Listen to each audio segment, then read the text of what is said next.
Welcome to my YouTube channel.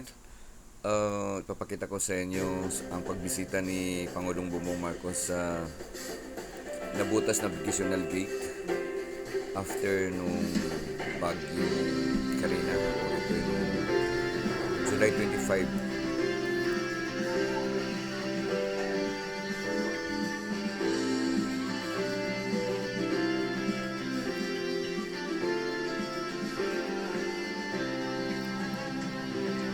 Makita mo kung paano pinakita ni Pangulong Bongbong Marcos ang concern niya sa mga napagpuhan sa Bagyo.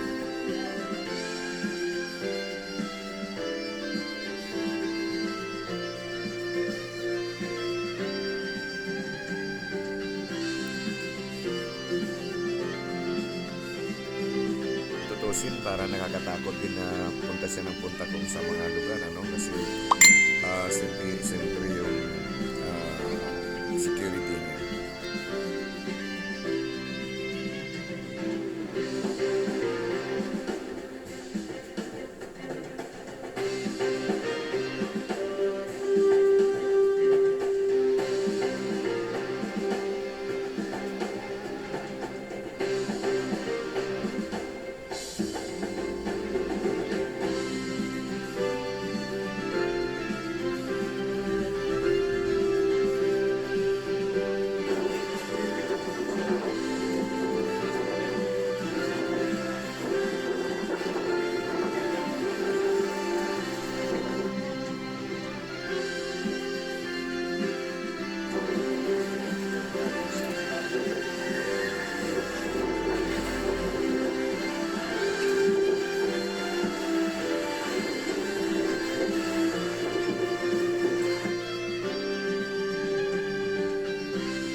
Salamat sa inyong Panginoon.